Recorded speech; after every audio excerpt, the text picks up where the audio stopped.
இத்தனை போன் பண்ணிருக்கமே, எடுத்து ஒரு பதில் சொல்லியிருக்காரா?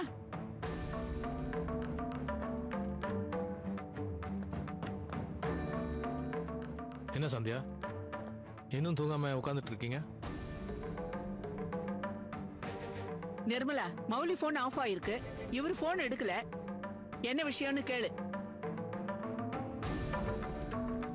ஓ, கமிஷனர் கூட மீட்டிங்ல இருந்தேன், அதான் போனை சைலண்ட்ல போட்டிருந்தேன். என்ன விஷயமா இத்தனை கால் பண்ணிருக்கீங்க? ஈவினிங் வந்துருன்னு சொன்ன நந்து அப்பா இன்னும் வரல. அவர் போன் ஸ்விட்ச் ஆஃப் ஆயிருக்கு, நீங்களும் போன் எடுக்கல. அதான் நாங்கெல்லாம் பயந்துட்டோம் மாமா. இந்த மாதிரி ஆபரேஷன் போறப்போ செல்போன் ஆஃப் பண்ணி ஸ்டேஷன்ல கொடுத்துட்டு போகணும்.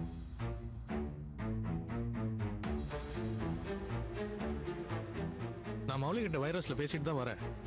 போன வேலை முடிஞ்சுதான். டெரஸ்லாம் பிடிச்சாச்சா? நாளைக்கு காலையில வந்துருவாமா? அப்புறம் என்ன அண்ணி, அண்ணன் காலையில வந்துருவாரு, கவலைப்படாம நீங்க போய் தூங்குங்க. கல்யாணத்துக்கு இன்னும் கொஞ்ச நாள் தான் இருக்கு. குலதெய்வம் கோயிலுக்கு போயிட்டு வரேன்னு சொல்லிட்டு அவன் நம்ம எல்லாரும் ஏமாத்திட்டு தீவிரவாதிகளை பிடிக்க காட்டுக்குள்ள போயிட்டான். இவர் வழக்கம் போல டியூட்டி மீட்டிங்னு இதையே சொல்லிட்டு இருக்காரு. இவங்கள நம்பிக்கிட்டு இருந்தா கல்யாண வேலை நடந்த மாதிரி தான். நல்ல வேலை நான் இருக்க போய் எல்லாத்தையும் இவங்க தயவு இல்லாம சமாளிச்சேன். என் இடத்துல வேற ஒருத்தி இருந்தா திண்டாட்டம் தான். கல்யாண வேலை எல்லாம் முடிஞ்சிருச்சே, வேற என்ன பாக்கி இருக்கு? நிர்மலா, உங்க மாமாவுக்கும் மௌலிக்கும் மறக்காம ஒரு பத்திரிக்கை வச்சிரு. மத்த கெஸ்டுங்க மாதிரி கல்யாணத்தன்னைக்கு கரெக்டா முகூர்த்த நேரத்துக்கு வந்து அட்சதைய போட்டுட்டு சாப்பிட்டுட்டு போகட்டும்.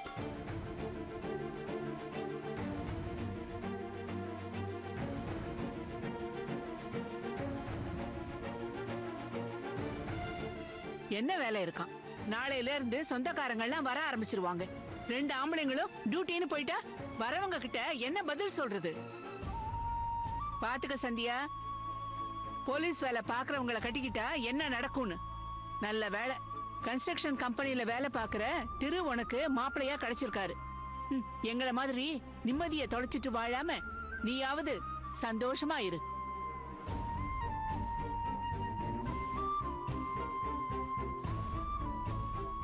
திரு போலீஸ்ன்றதே உங்களுக்கு தெரியாது. மௌலி வேற எப்படி இருக்கான்?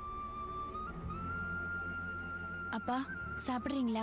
நான் வேணா டிஃபன் எடுத்து வைக்கட்டுமா? வேணாமா, நான் சாப்பிட்டேன். நீங்க போய் படுத்துக்கோங்க. போங்க. குட் நைட் பா.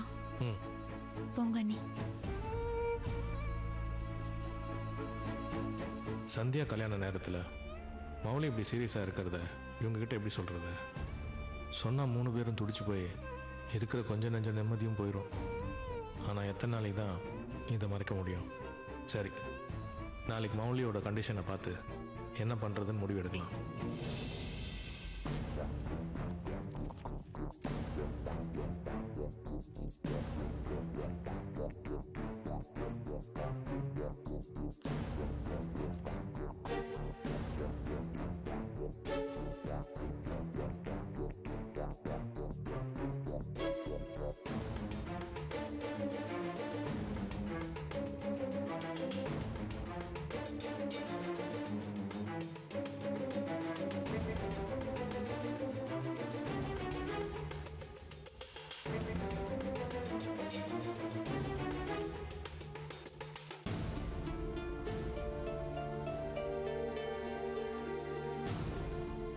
என்னம்மா, என்ன முடிவு எடுத்திருக்க?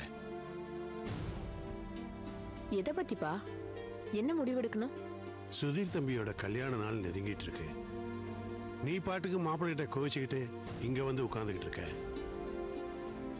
அத பத்தி என்ன முடிவு எடுத்திருக்கேன்னு கேட்டா கொஞ்சம் கூட பொறுப்பு இல்லாம பேசுறியம்மா. அம்மாடி, இது உன்னோட வாழ்க்கை பிரச்சனைமா. நான் ஒண்ணு சும்மா கோச்சுக்கிட்டு அங்கிருந்து வரல. சுதீர் என்ன அடிச்சு அசிங்கப்படுத்தி இருக்காரு. நீ பண்ண காரியத்துக்கு எந்த ஹஸ்பண்டா இருந்தாலும் அப்படிதாம்மா நடந்துப்பான். நீ பண்ண முதல் தப்பு லோன் வந்ததை அவங்க கிட்ட இருந்து மறைச்சது. 2வது தப்பு கல்யாணத்துக்கு உன் பணத்தை நம்பிக்கிட்டு இருந்த அவங்க கிட்ட பணத்தை தர முடியாதுன்னு சொன்னது. இத பாருமா, கொஞ்சம் நல்லா நிதானமா யோசிச்சு பாருமா, நீ எவ்வளவு பெரிய தப்பு பண்ணிருக்கேன்னு. அப்பா, நான் பணம் தரேன்னு சொன்னதெல்லாம் உண்மைதான். ஆனா திருவ கட்டிக்க போற அந்த திமிர் பிடிச்ச சந்தியா என்னை என்னெல்லாம் பேசி அசிங்கப்படுத்திருக்கா தெரியுமா? அப்படிப்பட்டவளோட கல்யாணத்துக்கு நான் எதுக்கு ஏன் பணத்தை கொடுக்கணும்?